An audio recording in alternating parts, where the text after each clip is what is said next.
Extra, tell all about it. It's Dave's Big Dictionary.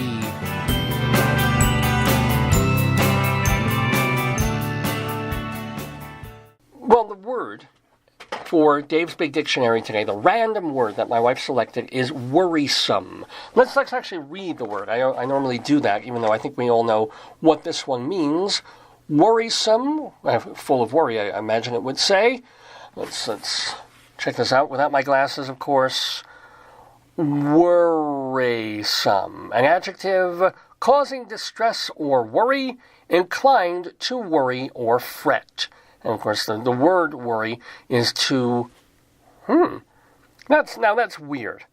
You would figure that the first definition that a dictionary would put in is the most common definition of the word. That's what we learned back in grade school, in high school, that when you open up a dictionary, they've got, and a word has several definitions to it.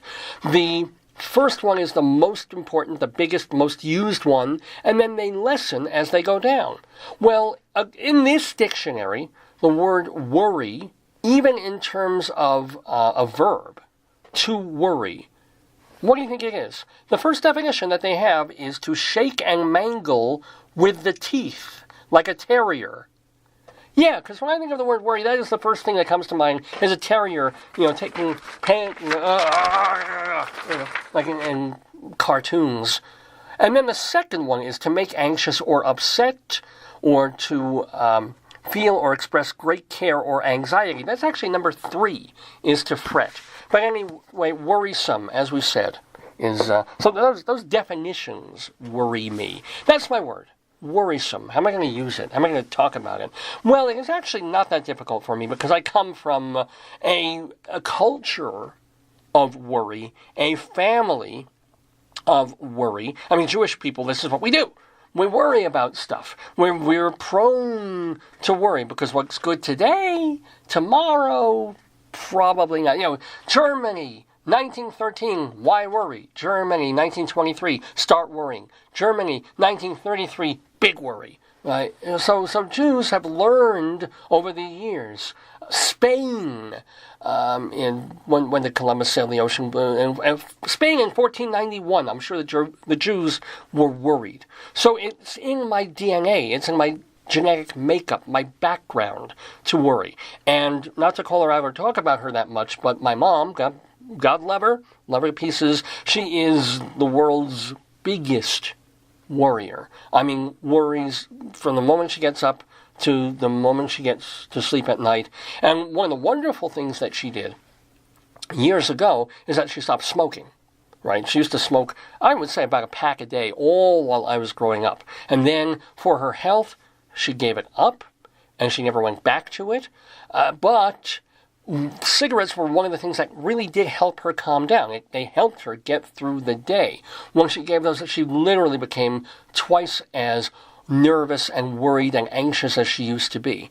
And here's the deal. Not everything in Mom and Dad's life has gone perfectly well. There's been health stuff. There's been other stuff that they've been dealing with for years now, and some bad things that they continue to deal with, being older people, right? So she spent years worrying about other stuff, and then these horrible things came up, and she worries about them every day.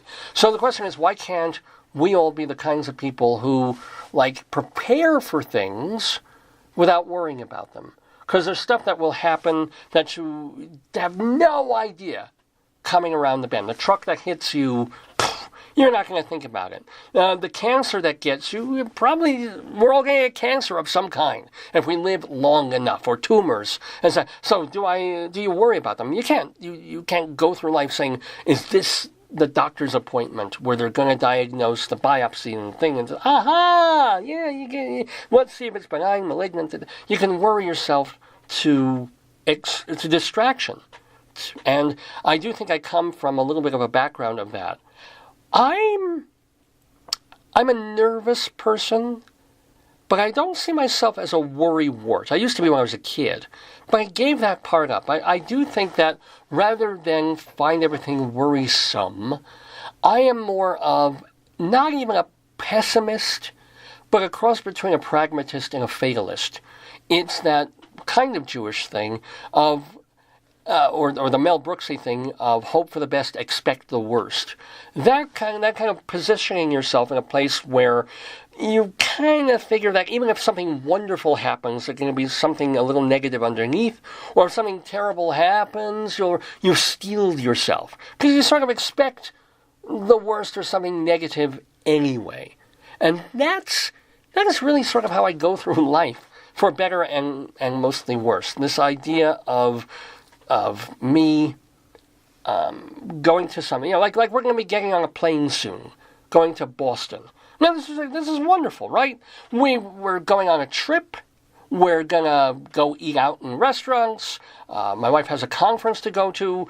We can get to see a museum or two or three, maybe get to a show. Certainly walk around Boston and see the water and the sights and the streets, and be away back on the East Coast for a while. I mean, that'd be great fun, right? So that excites me. And yet underneath is, we're coming into a rainstorm. Oh, what if the plane's late? Oh, the hotel that we booked is on strike. I got to go through rebooking the hotel, and now I'm worried that the place we're staying in won't be as nice. I'm worried that it's going to be a real schlep to get from the Airbnb that we're staying in to the hotel. It isn't worry so much. It's just like that sense of, take that big exhale. Instead of being excited and happy and like, yeah, this is going to be so cool. We're going to spend some days in Boston. It's like, oh, good, we're going to Boston. I hope it works out okay. Look at the look on my face. It's like, Boston, yeah, and I'm missing classes to do this, and I'm going to be faced with a mound of work when I get back, and I have to finish all this stuff before I go, and we're not staying here, and we're doing that.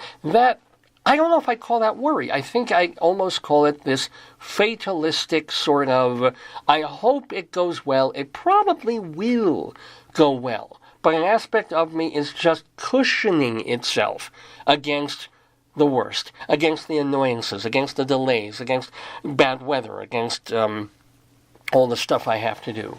So worrisome, I'm hoping that I've gotten away from being the worrywart that I was.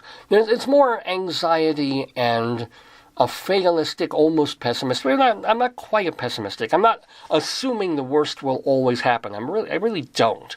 I assume that, I'm worried about what's going on here at the university. I'm not going to talk about it in any detail or specificity.